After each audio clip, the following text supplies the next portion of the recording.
வணக்கம் நண்பர்களே. இன்றைய தினம் நமது மாண்புமிகு சென்னை உயர்நீதிமன்றம் மதுரை கிளையானது கடந்த 24/7/2024 ஒரு பாகப்பிரிவினை வழக்கில் சொல்லப்பட்ட தீர்ப்பினை பற்றி தான் நான் பார்க்க போகின்றோம். இந்த தீர்ப்பானது மிகவும் விரிவானதாக உள்ளதாக இருந்தாலும் இவற்றில் நாம் தேவையான சங்கதிகளை மட்டும் இந்த வழக்கில் நாம் எடுத்துக்கொண்டு இந்த வழக்கின் விவரத்தை பற்றி நாம் சொல்லப் போகின்றோம். இப்போ இந்த வழக்கு பார்த்திங்கன்னா தன்னுடைய சகோதரியானவர் தன்னுடைய சகோதரருக்கு எதிராக பாகப்பிரிவினை மற்றும் தனித்த சுவாதீனம் கோரி இந்த வழக்கை தாக்கல் செய்துள்ளார். ஒரு இந்து கூட்டு குடும்ப சொத்தில் ஒரு பெண்ணானவர் பாகப்பிரிவினை கோருவதற்கு ஏதாவது காலவரையறை உள்ளதா அப்படிங்கிறதையும், மேலும் எதன் அடிப்படையில் ஒரு இந்து கூட்டு குடும்ப சொத்தில் ஒரு இந்து பெண் பாக உரிமையை கேட்க முடியும் அப்படிங்கிறத பற்றி தான் இந்த வழக்கிலிருந்து நாம் தெரிந்து கொள்ளப் போகின்றோம். இந்த வழக்கில் ஒரு நீண்ட நெடிய விஷயங்களை சொல்லியிருந்தாலும் நாம் இவற்றில் தேவையான சகதிகளை மட்டும் எடுத்துக்கொண்டு இந்த வழக்கை நாம் பார்க்க போகின்றோம். இந்த மேல்முறையீட்டு வழக்கானது விருதுநகர் மாவட்ட நீதிமன்றத்தில் OS நம்பர் 67/2015 கடந்த 9/9/2012 வழங்கிய உத்தரவை எதிர்த்து தான் இந்த வழக்கில் இந்த மேல்முறையீட்டு மனுதாரர் மாண்புமிகு சென்னை உயர்நீதிமன்றம் மதுரை கிளையில் இந்த வழக்கை தாக்கல் செய்துள்ளார். இந்த வழக்கில் பார்த்திங்கன்னா இந்த வழக்கின் வாதியானவர் தன்னுடைய சகோதரரான பிரதிவாதிக்கு எதிராக பாகப்பிரிவினை மற்றும் தனித்த சுவாதீனம் கோரி வழக்கை தாக்கல் செய்துள்ளார். மேலும் கூடுதலாக இந்த வழக்கு ஐட்ட சொத்துக்களில் 10/10/2017 ஏற்பட்ட செட்டில்மெண்ட் பத்திரமும் 24/11/2011 ஏற்பட்ட அடைமான பத்திரத்தையும் இல்லா நிலை என அறிவிக்க கோரியும் இந்த வழக்கை தாக்கல் செய்துள்ளார். இந்த வழக்கில் காணப்படும் வாதிகள் 1ஆம் பிரதிவாதியின் சகோதரிகள், 2ஆம் பிரதிவாதி 1ஆம் பிரதிவாதியின் மனைவி ஆவார். இந்த வழக்கில் காணப்படக்கூடிய வாதிகள் 1ஆம் பிரதிவாதியின் சகோதரிகள் ஆவார், 2ஆம் பிரதிவாதி 1ஆம் பிரதிவாதியின் மனைவி ஆவார். அப்போ என்ன பண்ணுறாங்கன்னு பார்த்தீங்கன்னா, இந்த வழக்கினுடைய வாதிகள் என்ன செய்கிறாங்கன்னு பார்த்தீங்கன்னா, தன்னுடைய சகோதரனுக்கு எதிராக தன்னுடைய தந்தையாரினுடைய சொத்தில் இருந்து 5இல் 1 பாகம் கோரி இந்த வழக்கை தாக்கல் செய்கிறார்கள். அப்போ இந்த வழக்கில் என்ன பார்க்குறேன்னு பார்த்தீங்கன்னா, இந்த வழக்கின் 1வது ஐட்ட சொத்தானது கடந்த 13/2/1970 வாதியின் தந்தையான ராமசாமி நாயுடுவிற்கு பதிவு செய்யப்பட்ட பாகப்பிரிவினை மூலம் கிடைக்கப்பட்ட சொத்தாகும். இந்த 2வது ஐட்ட சொத்தானது வாதியின் தந்தையான ராமசாமி நாயுடு என்பவர் கடந்த 28/11/1978 13/10/1980 18/5/1981 9/5/1984 4/10/1989 இந்த சொத்துக்களை தனித்த கிரயமாக தன்னுடைய தந்தை கிரயம் பெற்றிருந்தார் அப்படின்னு சொல்கிறாங்க. மேலும் அதன் பின்பு மேற்படி ராமசாமி நாயுடு என்ன பண்ணுறாருன்னா, கடந்த 22/3/1996 இந்த வழக்கின் வாதிகளையும் 1ஆம் பிரதிவாதியையும் வாரிசுகளாக விட்டுவிட்டு வழக்கு சொத்தை அப்படியே வைத்துவிட்டு இறந்து விட்டார் அப்படின்னு சொல்கிறாங்க. அதன் பின்பும் கூட வழக்கு சொத்தில் வாதிகளும் பிரதிவாதிகளும் கூட்டாக அனுபவம் செய்து வந்ததற்கு பின்புதான் இந்த வழக்கில் பாகப்பிரிவினை கோரி இந்த வழக்கை மாண்புமிகு நீதிமன்றத்தில் தாக்கல் செய்ததாக சொல்கிறார்கள். என்ன சொன்னாங்கன்னு பார்த்தீங்கன்னா, அதன் பின்பு வாதிகளுக்கு திருமணமாகி பல்வேறு இடங்களில் வசித்து வந்த காரணத்தினால் 1ஆம் பிரதிவாதி என்ன செய்கிறார்னா, தன்னுடைய சகோதரன் வழக்கு சொத்துக்களை நிர்வாகம் செய்து விவசாயத்தில் ஏற்பட்ட வருமானங்களை கொண்டு வாழ்ந்து வந்தார். அதன் அடிப்படையில் வழக்கு சொத்துக்களை 1ஆம் பிரதிவாதியின் பெயரிலேயே பட்டாவினை மாற்றிக்கொண்டார். அதனை அடிப்படையாக கொண்டு 1ஆம் பிரதிவாதி தன்னுடைய மனைவிக்கு ஒரு செட்டில்மெண்ட் ஆவணத்தை ஏற்படுத்தி கொடுத்து அதனை அடிப்படையாக கொண்டு 2ஆம் பிரதிவாதி 3ஆம் பிரதிவாதிக்கு வழக்கு சொத்தை அடைமானம் கொடுத்துள்ளார். அவ்வாறு அடைமானம் கொடுத்து ரூபாய் 3 லட்சத்தை கடனாக பெற்றுள்ளார். அதனால் வழக்கு சொத்துக்களில் 5இல் 1 பாகம் கேட்டு பாகப்பிரிவினை மற்றும் தனித்த சுவாதீனம் கோரி வழக்கை தாக்கல் செய்துள்ளனர். அப்போ என்ன சொல்கிறாங்கன்னு பார்த்தீங்கன்னா, இந்த வழக்கினுடைய வாதிகள் எங்களுக்கு அனைவருக்கும் திருமணம் ஆகிவிட்ட காரணத்தினால் கணவருடன் அங்கங்கே வேறு இடங்களில் வசித்து வந்ததை வாய்ப்பாக பயன்படுத்தி கொண்டு எனது சகோதரன் எங்களுடைய தந்தையினுடைய சொத்திலிருந்து எங்களுக்கு உரிய பாகத்தினை பிரித்து தராமல் அவராகவே தானாகவே விவசாயம் செய்து கொண்டு அதனை வாய்ப்பாக பயன்படுத்தி அவர் தன்னுடைய பேரில் பட்டா ஏற்படுத்தி கொண்டு வழக்கு சொத்தில் அவர் தன்னுடைய மனைவிக்கு ஒரு இனாம் செட்டில்மெண்ட் ஆவணத்தை ஏற்படுத்தி கொடுத்து அந்த இனாம் செட்டில்மெண்ட் ஆவணத்தின் மூலமாக 3ஆம் நபர்களிடமிருந்து அடைமானம், ஒத்திகை போன்ற பல்வேறு வில்லங்கங்களை ஏற்படுத்தி அந்த சொத்தில் கடன் பெற்றுள்ளார். அதனால் எங்களுக்கு 5இல் 1 பாகம் தனித்த பாகப்பிரிவினை மற்றும் தனித்த சுவாதீனம் கேட்டு இந்த வழக்கை தாக்கல் செய்துள்ளனர். இதற்கு இந்த பிரதிவாதியான 1ஆம் பிரதிவாதியான தன்னுடைய சகோதரன் என்ன சொல்கிறாருன்னா, அவருடைய எதிர் வழக்குரையில் ரிட்டன் ஸ்டேட்மெண்ட்டில் என்ன சொல்கிறாருன்னு பார்த்தீங்கன்னா, பிரதிவாதி வாதி என்ன சொல்கிறாங்கன்னா, பிரதிவாதி மற்றும் வாதி பிரதிவாதிகளுக்கிடையே உள்ள உறவு முறையை ஒத்துக்கொள்கிறார். அவர்கள் என்னுடைய சகோதரர் தான், என்னுடைய சகோதரிகள் என்பதனை அவர் வந்து முழுமையாக ஏற்றுக்கொள்கின்றார். வழக்கு சொத்தானது வாதியின் தந்தை வழி தாத்தாவான லிங்குசாமி என்போருக்கு பாத்தியப்பட்டு அவருடைய மகன்களான வாதியின் தந்தை ராமசாமி நாயுடுவிற்கும் மற்றும் அவருடைய சகோதரர் ஜெயராமன் நாயுடுவிற்கும் கிடைக்கப்பட்டது என்றும், வழக்கு சொத்துக்களை லிங்குசாமி பல்வேறு நபர்களுக்கு ஒத்தி அடைமானம் வைத்து கடன் பெற்றிருந்தார் என்றும், அவருடைய இறப்பிற்கு பின்பு வழக்கு சொத்து 13/2/1970 ஆண்டு ஏ செட்டில் சொத்து ராமசாமி நாயுடுவிற்கும், பி செட்டில் சொத்தானது ஜெயராமனுக்கும், சி செட்டில் தன்னுடைய தாயாருக்கும் வாழ்நாள் உரிமையாக கிடைக்கப்பட்டது என்றும், அதன் பின்பு அவை சரிசமமாக பிரிக்கப்பட்டு கொண்டது என்றும், அதன் பின்பு 1வது ஐட்ட சொத்தை ராமசாமி நாயுடு ரூபாய் 15 லட்சத்திற்கு அடைமானம் மற்றும் ஒத்தி வைத்திருந்ததாகவும், அதன் பின்னிட்டும் பிரதிவாதியின் தந்தை வயதான காரணத்தினால் 1ஆம் பிரதிவாதி 6ஆம் வகுப்பு வரை பள்ளி படிப்புடன் நிறுத்திவிட்டு விவசாயம் செய்து அதன் மூலமாக கிடைக்கப்பெற்ற வருமானத்தை கொண்டு தந்தையார் குடும்ப கர்த்தா என்பதனால் தந்தையின் பேரில் 2வது ஐட்ட சொத்தை வாங்கியதாகவும், அதனால் மேற்படி சொத்து தந்தையின் தனிப்பட்ட சொத்து அல்ல எனவும், 1ஆம் வாதிக்கு சொத்து அல்ல என்றும், 1ஆம் வாதிக்கு 1976ஆம் ஆண்டு 25 பவுன் தங்க நகைகளுடன் ரூபாய் 30,000 பணமும், 2ஆம் வாதிக்கு 1980ஆம் ஆண்டு 30 பவுன் தங்க நகையும் ரூபாய் 5 லட்சம் பணமும், 3ஆம் வாதிக்கு 1995ஆம் ஆண்டு 40 பவுன் தங்க நகையும் ரூபாய் 60,000 பணமும், 4ஆம் வாதிக்கு 30 பவுன் தங்க நகையும் ரூபாய் 40,000 பணமும் 3 லட்சம் செலவு செய்து திருமணம் செய்து கொடுக்கப்பட்டது மற்றும் தாய்மாமன் என்ற அடிப்படையில் சீர்வரிசைகள் செய்யப்பட்டது. அதனால் வாதிகள் வந்து இந்த சொத்தினை பொறுத்து பாக உரிமை கேட்க முடியாது அப்படின்னு சொல்கிறார். என்ன சொல்கிறாருன்னு பார்த்தீங்கன்னா, இந்த வழக்கு சொத்துக்களை பொறுத்து என்ன நடந்திருக்குன்னு பார்த்தீங்கன்னா, இவர் என்ன சொல்கிறாருன்னு பார்த்தீங்கன்னா, வழக்கினுடைய 2வது ஐட்ட சொத்துக்களை பொறுத்து, வழக்கில் 1வது ஐட்ட சொத்தில் பொறுத்து விவசாயம் செய்து அதனால் கிடைக்கப்பட்ட வருமானத்தின் அடிப்படையில் தான் என்னுடைய தந்தை வந்து குடும்ப கர்த்தா என்ற அடிப்படையில் இந்த 1ஆம் பிரதிவாதியே வந்து விவசாயத்தில் கிடைக்கப்பட்ட வருமானத்தின் அடிப்படையில் 2வது ஐட்ட சொத்துக்களை வந்து கிரயம் பெற்றிருந்தார். தன்னுடைய தந்தையினுடைய பேரில் கிரயம் பெற்றிருந்தார். தன்னுடைய தந்தை எந்த விதமான போதிய வருமானமும் இல்லாமல் இருந்தார். அதனால் வந்து 1ஆம் பிரதிவாதி பள்ளி படிப்பை 6ஆம் வகுப்புடன் நிறுத்திவிட்டு தானாகவே விவசாயம் செய்து அதன் மூலமாக கிடைக்கப்பட்ட வருமானத்தை கொண்டுதான் இந்த 2வது ஐட்ட சொத்துக்களை வாங்கினார். அதனால் 2வது ஐட்ட சொத்துக்களை பொறுத்து எந்த விதமான பாக உரிமையும் வந்து இவர்களுக்கு கிடையாது. மேற்படி இவர்களுக்கு வந்து நல்ல முறையில் சீர் செய்து நிறைய பணங்களை வந்து செலவு செய்து ஆடம்பரமாக திருமணம் செய்து அவர்களுக்கு வந்து திருமணம் செய்து கொடுக்கப்பட்டு விட்டது. அதனால் வந்து அவர்கள் இந்த வழக்கு சொத்தில் எந்த விதமான பாக உரிமையும் கேட்க முடியாது அப்படிங்கிற ஒரு கட்சியை வந்து தன்னுடைய ரிட்டர்ன் ஸ்டேட்மெண்ட்டில் சொல்கிறார். அதன் பின்னிட்டு என்ன சொல்கிறாருன்னு பார்த்தீங்கன்னா, மேலும் கூடுதலாக என்ன சொல்கிறாருன்னு பார்த்தீங்கன்னா, வாதி பிரதிவாதிகளின் தந்தை உயிரோடு இருந்த காலத்தில் வாங்கிய கடனில் வாதிகள் எந்த பொறுப்பும் இல்லை என ஒதுங்கிவிட்டனர். அந்த கடனை வந்து 1ஆம் பிரதிவாதியே செலுத்தியதாகவும், மேலும் வங்கியில் உள்ள நகைகளை 1ஆம் பிரதிவாதியே கடனை செலுத்திவிட்டு திருப்பியதாகவும், மேலும் 1 மற்றும் 2வது வாதிகள் 1990ஆம் ஆண்டிற்கு முன்னரே திருமணம் செய்துவிட்டதால் இந்து வாரிசுரிமை சட்டம் 2005 படி பாகம் கோர முடியாது அப்படின்னு சொல்லி இந்த வழக்கில் வந்து இன்னொரு எதிர்க்கட்சி செய்கிறார்கள். என்ன சொல்கிறான்னு பார்த்தீங்கன்னா, தன்னுடைய தந்தையாருக்கு நிறைய கடன்கள் இருந்தது. அக்கடன்களில் வந்து இந்த வாதிகளான சகோதரிகள் எந்த பொறுப்பும் ஏற்படாமல் அவருடைய சொத்தில் மட்டுமே அவர்கள் பாக உரிமை கேட்பது வந்து சரியல்ல அப்படின்னு சொல்கிறாரு.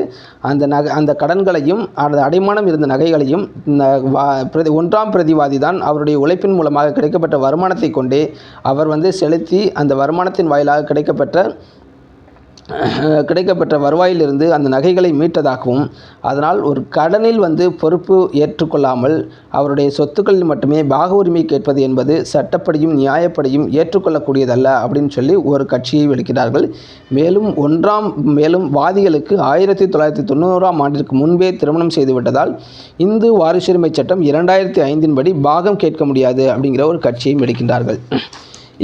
இவற்றையெல்லாம் இவர்கள் வந்து என்ன செய்கிறாருன்னா ஒரு கட்சியாக எடுக்கிறார்கள். மேலும் இவர்கள் என்ன சொல்கிறாங்கன்னு பார்த்தீங்கன்னா, இந்த இருதரப்பு விசாரணைக்கு பின்பு கீழமை நீதிமன்றம் என்ன செய்கிறாங்கன்னு பார்த்தீங்கன்னா, இந்த என்ன பண்ணுறாங்கன்னு பார்த்தீங்கன்னா, இவர்களுக்கு வந்து மொத்தம் 5 பாகத்தை வந்து இவர்களுக்கு வந்து பிரித்து கீழமை நீதிமன்றம் தீர்ப்பு சொல்கின்றது. அதனால் பாதிக்கப்பட்ட தீர்ப்பினால் தான் இந்த மேல்முறையீட்டுக்கு வந்து இந்த வழக்கை வந்து தாக்கல் செய்கிறார்கள். அப்போ இந்த மேல்முறையீட்டு வழக்கில் இவர்கள் என்ன செய்யலாம்னு பார்த்தீங்கன்னா, முதலாவதாக வாதிகளுடைய வழக்கு வந்து காலவரையறை சட்டத்தால் பாதிக்கப்பட்டது அப்படின்னு சொல்கிறாங்க. லிமிடேஷன் ஆக்டில் வந்து என்ன சொல்கிறாங்கன்னு பார்த்தீங்கன்னா காலவரை சட்டத்தால் பாதிக்கப்பட்டது. ஆர்டிகல் 65 படி ஒரு வழக்கானது 12 ஆண்டிற்குள் தாக்கல் செய்யப்பட வேண்டும். ஆனால் இந்த வழக்கானது 12 ஆண்டுகளை தாண்டி இந்த வழக்கை தாக்கல் செய்துள்ளனர். அதனால் காலவரையறை சட்டத்தினால் பாதிக்கப்பட்டிருப்பதை கீழமை நீதிமன்றம் கவனிக்க தவறிவிட்டது அப்படிங்கிற ஒரு பாயிண்ட்டை வந்து அவங்க சொல்கிறாங்க.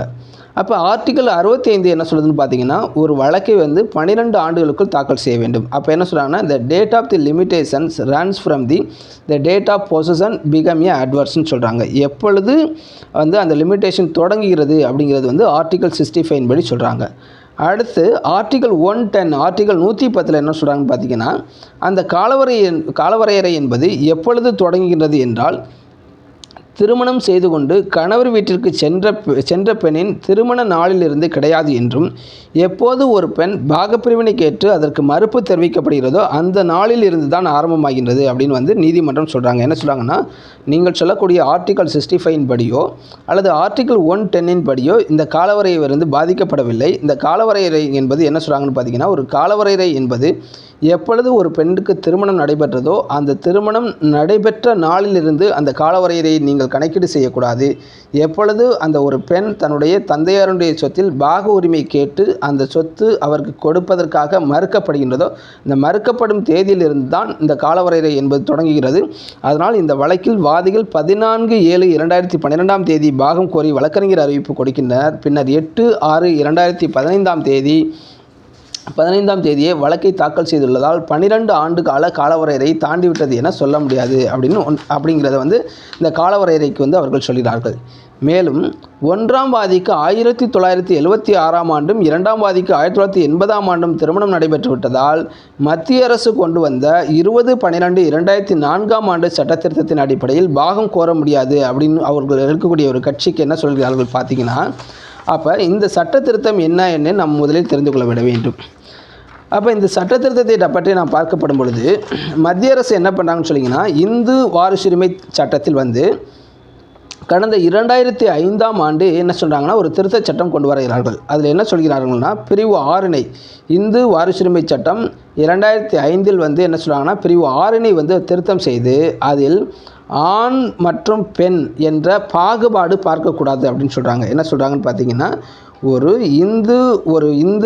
இந்து கூட்டு குடும்பத்தில் வந்து பிறந்த ஆணாக இருந்தாலும் சரி அல்லது பெண்ணாக இருந்தாலும் சரி அவர்களுக்கு வந்து பாக உரிமை கொடுப்பதற்கு வந்து ஆண் பெண் என்ற பாகுபாடு பார்க்கக்கூடாது அப்படின்னு சொல்லி அந்த சட்ட திருத்தத்தில் ஒன்றை கொண்டு வருகிறார்கள். இரண்டாவதாக என்ன சொல்கிறான்னு பார்த்தீங்கன்னா 20/12/2004 முன்பாக பாகம் பிரிக்கப்பட்டு இருந்தாலோ அல்லது அந்த சொத்துக்களில் உயில் எழுதப்பட்டு இருந்தாலோ அல்லது வேறு ஏதேனும் நடவடிக்கைகள் ஏற்பட்டு இருந்தாலோ அந்த சொத்தில் பாகம் கேட்க முடியாது. அப்போ என்ன சொல்கிறாங்கன்னா 20ஆம் தேதி 12வது மாதம் 2004 முன்பாக அந்த இந்து கூட்டு குடும்ப சொத்தில் வந்து ஏதாவது பாக பிரிவினை ஏற்பட்டிருந்தாலோ அல்லது அந்த சொத்தினை பொறுத்து ஏதாவது உயில் எழுதப்பட்டிருந்தாலோ அல்லது அந்த சொத்தினை பொறுத்து 3வது நபர்கள் எவருக்கேனும் ஒரு கிரயம் செய்திருந்தாலோ அதில் வந்து அந்த பெண்கள் வந்து பாகம் கேட்க முடியாது அப்படின்னு சொல்கிறாங்க. மூன்றாவதாக அடுத்து என்ன சொல்கிறான்னு பார்த்தீங்கன்னா ஒரு பூர்வீக சொத்தில் பெண்கள் பாகம் கேட்க வேண்டும் என்றால் அந்த 9/9/2005 நடைமுறைக்கு வந்த பொழுது அப்பொழுது வந்து தந்தை வந்து உயிரோடு இருக்கப்பட வேண்டும் அப்படின்னு சொல்கிறாங்க. அப்போ இந்த வழக்கில் அந்த கட்சியை அளிக்கிறார்கள். என்ன பண்ணுறாங்கன்னு பார்த்தீங்கன்னா இந்த வழக்கில் இந்த பாகம் கேட்ட அந்த பெண்களுடைய அந்த வாதிகளுடைய தந்தை வந்து 22/3/1996 இறந்து விட்டார்.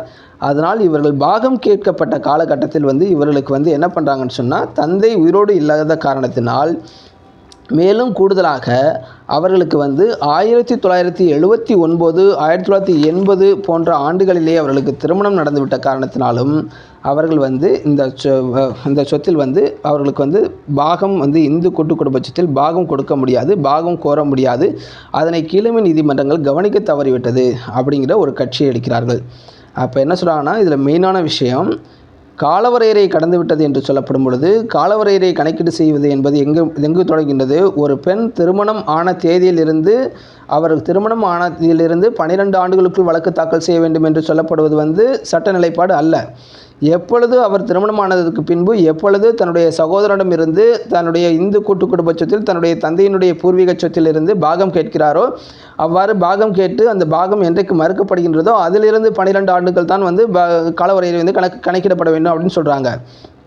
இரண்டாவதாக, ஒரு பெண் தன்னுடைய இந்து கூட்டு குடும்ப சொத்தில் தன்னுடைய தந்தையினுடைய பூர்வீக சொத்தில் பாகம் கேட்கப்படும் பொழுது மத்திய அரசு கொண்டு வந்த 2005 திருத்தச் சட்டத்தின்படி அந்த தந்தை அந்த காலகட்டத்தில் உயிரோடு இருக்கப்பட வேண்டும்.